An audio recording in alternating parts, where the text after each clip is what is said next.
Starting से floating point representation दोबारा repeat कर रही हूँ। फ्लोटिंग पॉइंट रिप्रेजेंटेशन क्या होती है? If the number is written as a fraction multiplied by power of 10, means कोई भी नंबर है अगर हम उसे पावर ऑफ 10 की फॉर्म में लिखते हैं, number multiplied by power of 10, तब हम लिख देते हैं कि हमने उसको फ्लोटिंग पॉइंट की फॉर्म में लिख दिया है। जैसे हमारे पास नंबर था 345.879, हमने क्या किया है, इसको 10 रेज़्ड पावर की फॉर्म में लिखना है। इस पॉइंट को मैंने मूव किया, शिफ्ट कर दिया है। कितने पॉइंट्स? 3 पॉइंट्स लेफ्ट वाली साइड। जब भी हम लेफ्ट वाली साइड मूव करते हैं तो 10 रेज़्ड पावर पॉजिटिव वैल्यू आती है हमारे पास। तो मैंने लेफ्ट पे मूव किया, 3 पॉइंट्स किए हैं, तो 10 रेज़्ड पावर 3 आ जाएगा यहाँ पे। तो इसमें जो फ्रैक्शनल पार्ट रहता है it is called as mantissa, और जो पावर्स होती हैं मल्टीप्लाइड होती हैं 10 की फॉर्म में, 10 की पावर्स की फॉर्म में, they are called as exponent. Clear?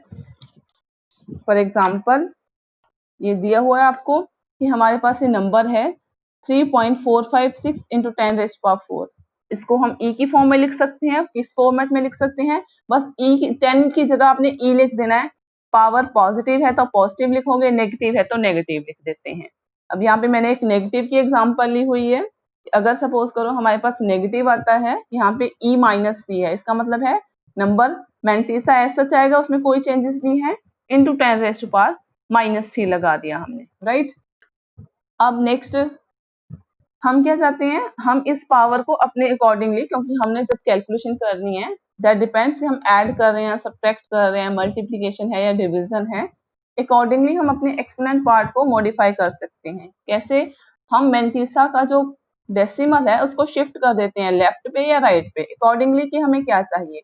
अब यहाँ पे 0 पॉइंट है, मैंने क्या किया है, इस पॉइंट को शिफ्ट किया है राइट वाली साइड पे। 2 पॉइंट्स लेफ्ट राइट साइड पे हमने शिफ्ट किया है। जब राइट पे शिफ्ट करते हैं तो 10 रेज़्ड पावर नेगेटिव में जाते हैं कि कितने पॉइंट्स आपने उसको शिफ्ट किया है।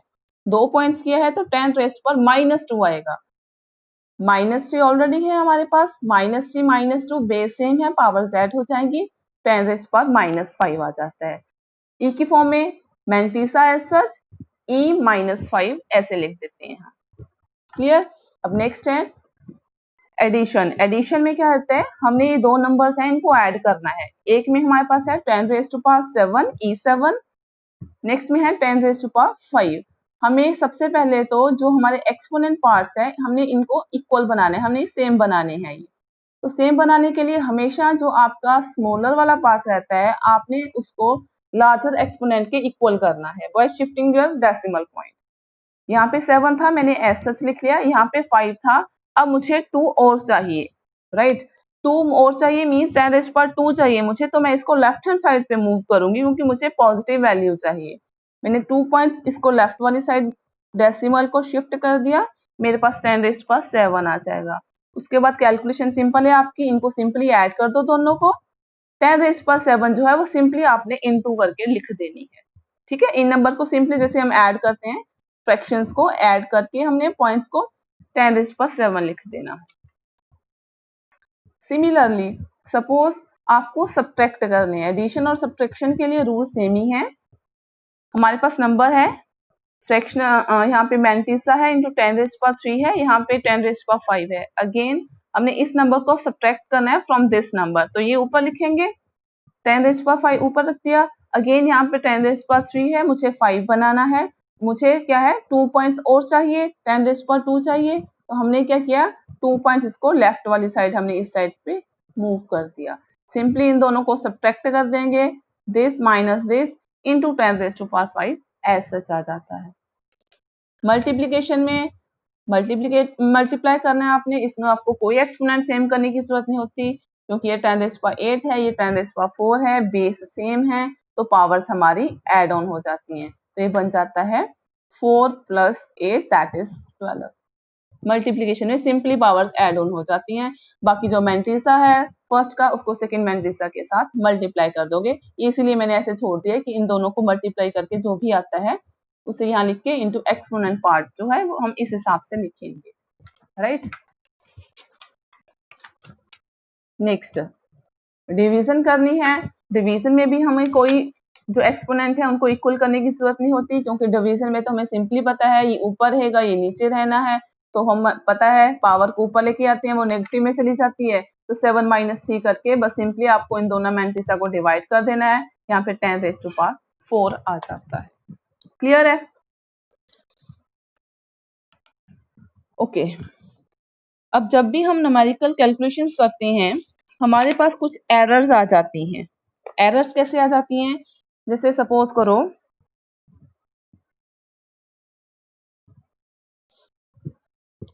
हमारे पास नंबर है एक 22/7, हमने इसको कैलकुलेटर पे कैलकुलेट किया, मैं फोन पे करके बताती हूँ आपको।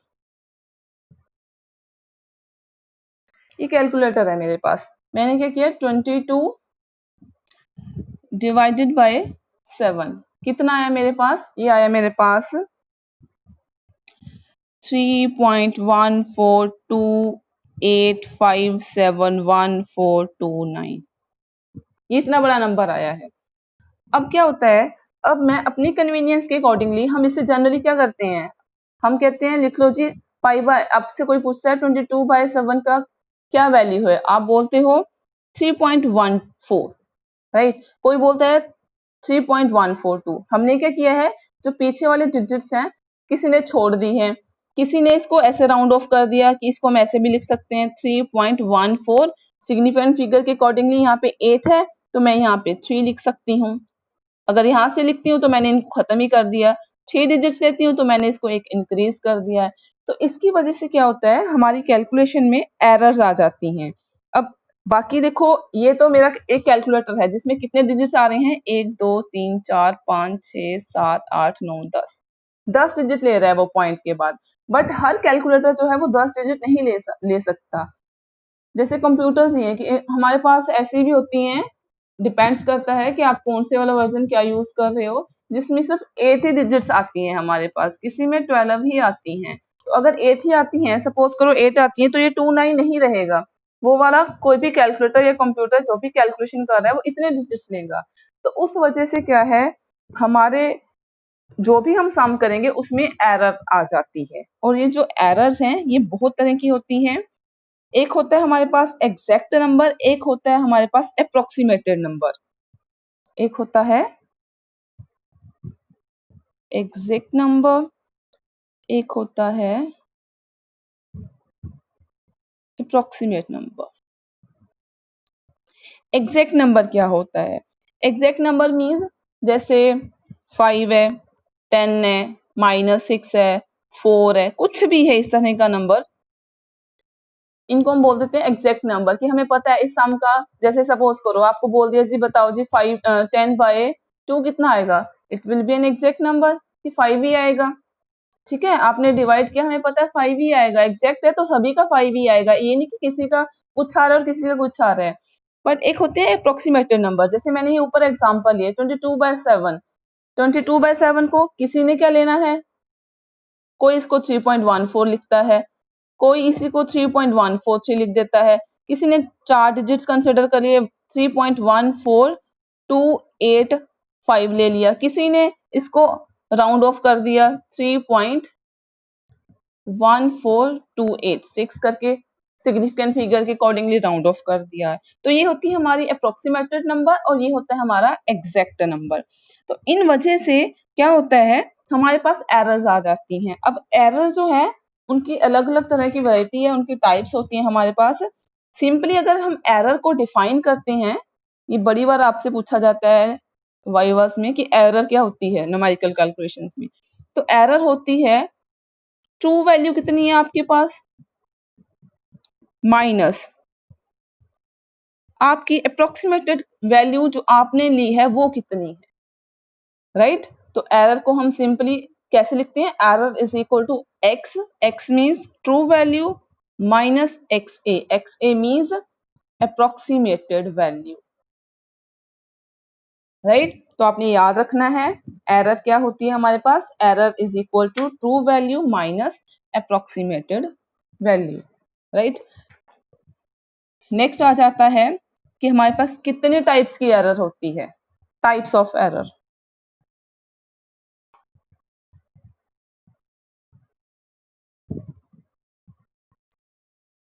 एरर्स में सबसे पहले एक होती है फर्स्ट वन, इनहेरेंट एरर।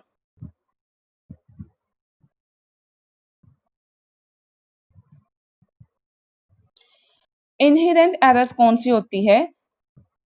जो हमारी स्टेटमेंट में ही होती है, right? Error which is already present before finding the solution.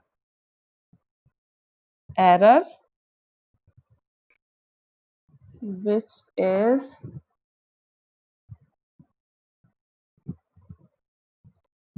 already present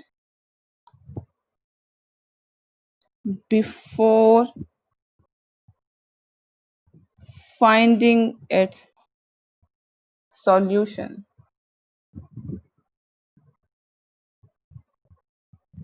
Such type of errors are called as inherent error। कैसे? आप सिंपल एग्जांपल है, आपने एक स्केल लिया, सिंपल सी एग्जांपल ले रही हूँ मैं, जो हमारे पास स्केल होता है, उसमें यहाँ पे नंबर लिखे होते हैं 1 है ना, 2 3 4, सेंटर में 5 की लाइन होती है, सो ऑन।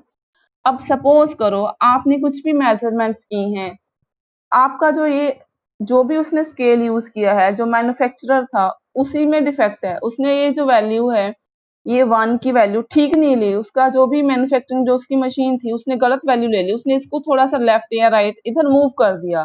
तो अब जब भी आप इस स्केल की यूज करोगे, कहीं पे भी यूज करोगे, कुछ भी मेजर कर रहे हो आप, आपके पास एरर आएगी, बट आप अपनी तरफ से बिल्कुल सही कर रहे हो, बट उसमें ऑलरेडी हमारे पास उस स्केल में ही एरर थी, तो उसको हम बोल देते हैं इनहेरेंट एरर है, क्योंकि वो पहले से ही उसमें थी।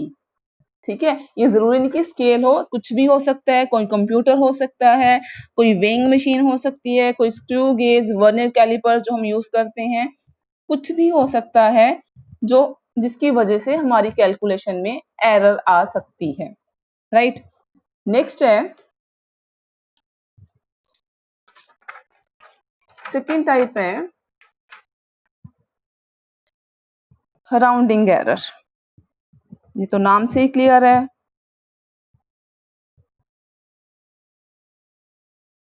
Rounding error.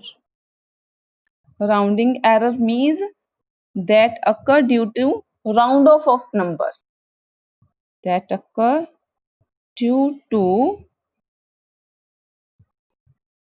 rounding of numbers।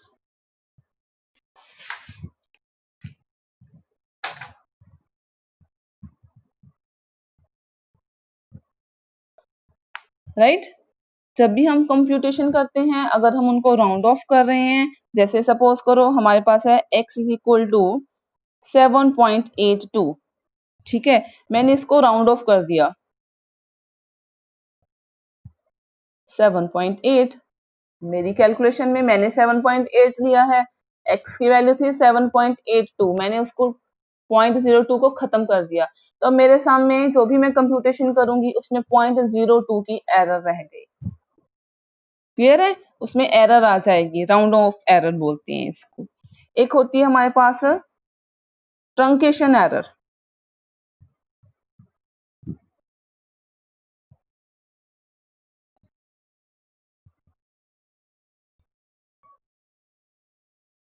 Truncation error means ये कब अक्कर होती है हमारे पास? If we leave out extra terms. हमने क्या किया है, हम एक्स्ट्रा टर्म्स को छोड़ देते हैं। आपने बड़ी बारी सुना होगा टेलर सीरीज, अब करते हो हम कह देते हैं निग्लेक्टिंग हायर ऑर्डर टर्म्स। जैसे सपोज करो कोई मैं सीरीज ले लेती हूँ, मेरे पास एक्सपोनेंट है ई एक्स, इसकी क्या सीरीज होती है? 1 plus x, x square by 2 factorial, x cube by 3 factorial, x 4 by 4 factorial, going like this up to infinity. ये होती है हमारे पास एक्सपोनेंट की वैल्यू। अब मैंने कोई कैलकुलेशन की, मैंने कहा इतनी लंबी इन्फिनिटी तक तो वैल्यू लिखनी नहीं है, हम क्या करते हैं, हमने इसमें से पहले कुछ एक टर्म्स लिख ली, x square by 2 factorial, suppose x cube by 3 factorial, मैं सिर्फ यहीं तक लिख रही हूँ उसे। सपोज करो ये हमारा था कैपिटल एक्स और ये हमारा आ गया है एक्स ऑफ टी, मीन्स जो हमने ट्रंकेशन कर दी है, मींस छोड़ दी है, काट दी है, उसके बाद जो वैल्यू बची है।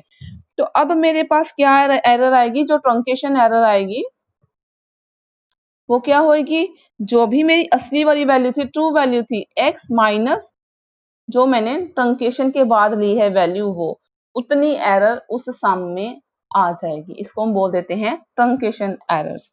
ये याद करनी है, बड़ी कॉमनली पूछे जाते हैं आपको वाइवास में कि कौन कौन सी एरर होती है, एरर की टाइप्स बताइए, सॉल्व कैसे कर सकते हैं, एरर्स को निकाल कैसे सकते हैं। एक होती है हमारे पास absolute error, relative error and percentage error. Next है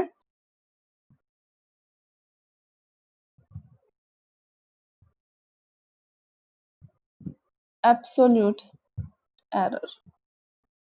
एब्सोल्यूट एरर मीन्स, सपोज करो x जो है वो आपकी ट्रू वैल्यू है और जो xa है वो अप्रोक्सीमेटेड वैल्यू है। देन फर्स्टली मैं एब्सोल्यूट एरर को डिफाइन कर रही हूँ। Then absolute error is, we define it as true minus approximated. ये मैंने मोड लगा दिया। मोड का मतलब होता है आइदर नेगेटिव और positive, but you will consider as a positive. ये बड़ी हो सकती है, ये बड़ी हो सकती है, कोई भी हो सकती है, ठीक है, कुछ भी हो, इन दोनों का डिफरेंस लेना है। नेगेटिव पॉजिटिव साइन जो है वो कंसिडर नहीं करना, उसको हम बोल देते हैं एब्सोल्यूट एरर। आपको पता ही है जब भी मोड लगा देते हैं तो हमारे पास एब्सोल्यूट वैल्यू ही आती है, ठीक है। एक होती है हमारे पास रिलेटिव एरर।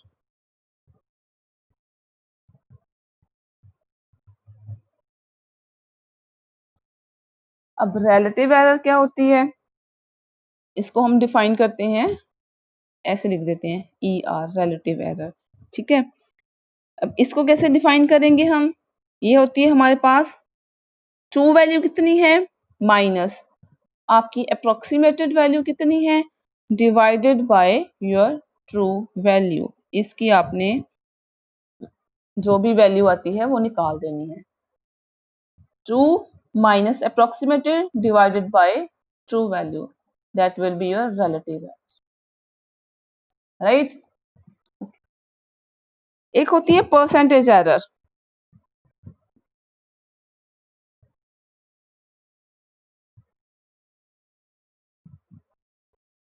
परसेंटेज एरर क्या होती है, परसेंटेज आपको पता ही है, ये तो बिल्कुल सिंपल है। x true value minus approximated value by your true value out of 100। Percentage means out of 100 की आपकी परसेंटेज पूछी जाती है, मीन्स 100 में से कितनी आएगी, तो इनटू 100 कर देते हैं, वो आपके पास बन जाती है परसेंटेज एरर। क्लियर है। हम निकाल भी सकते हैं, कोई भी आपको ट्रू वैल्यू दी हुई हो, आप सिग्निफिकेंटली आपको absolute value, relative error, absolute error, relative error और परसेंटेज एरर, वो तीनों निकाल के पूछ सकते हैं। चलो आपको न्यूमेरिकल्स तो वाइवा में इतने नहीं पूछे जाते, but you should know, viva के लिए आपको ये फॉर्मूले याद होने चाहिए कि कौन कौन से आपके पास वैल्यूज रहती हैं। क्लियर।